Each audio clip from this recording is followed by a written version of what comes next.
कोई बिचारी घर में बैठी,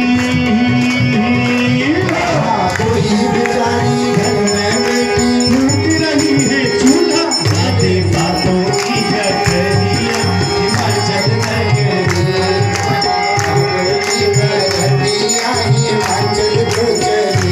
भोले बाबा की बरतिया हिमाचल को चली, भोले बाबा की बरतिया हिमाचल को चली। दूल्हे दल पे शिव जी बैठे गल मुंडों की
सभी स्थानों पर जितने भी तीर्थ में स्नान करने का जो फल प्राप्त होता है वही फल उसको प्राप्त हो जाता है।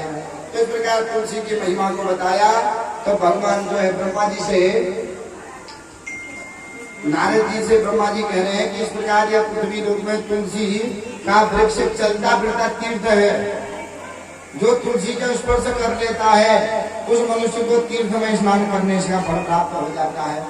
जो किसी भी भोजन में तुलसी पत्र आदि डाल करके भगवान को अर्पण करके उसको प्राप्त कर ले लेता है, उस मनुष्य को प्रसाद खाने का फल प्राप्त होता है। उसके शरीर पर कभी भी कोई दुर्गति आदि नहीं होती।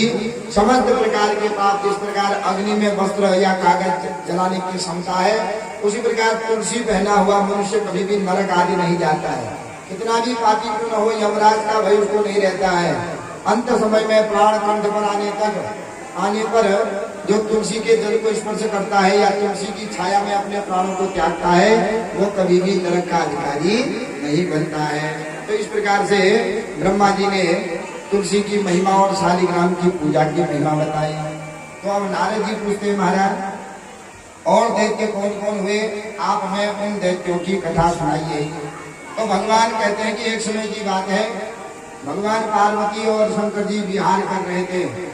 तो विहार करते करते घूम रहे हैं वन में, तो पार्वती जी छिप गई। भगवान शंकर पार्वती को ढूंढने लगे। पार्वती पीछे से आई और भगवान शंकर के नेत्र बंद कर लिए।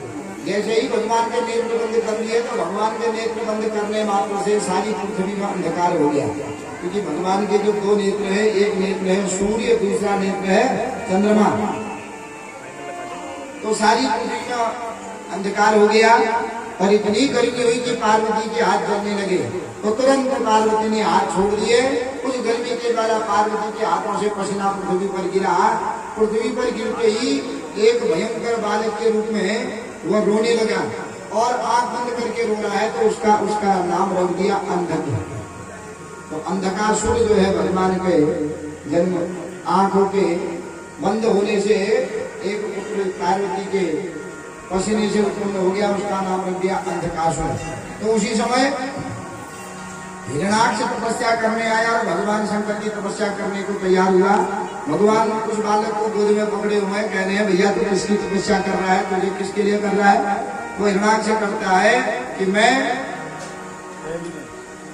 पुत्र प्राप्ति के लिए तपस्या करने आया हूँ, क्योंकि मैंने सुना है भगवान शंकर की पूजा करने से कोई भी अपुत्र नहीं होता है। जिसको पुत्र की कामना है उसको त्रयोदशी प्रदोष का व्रत करना चाहिए। नित्य जो है भगवान शंकर के संध्या के समय में भगवान शिव की पूजा फलदायी कही गई है। जैसे सूर्यास्त के बाद भगवान सत्यनारायण की पूजा फलदायी होती है। सूर्य सहित यज्ञ आदि किया जाता है। मध्याह्न में भगवान जो है प्रातः काल में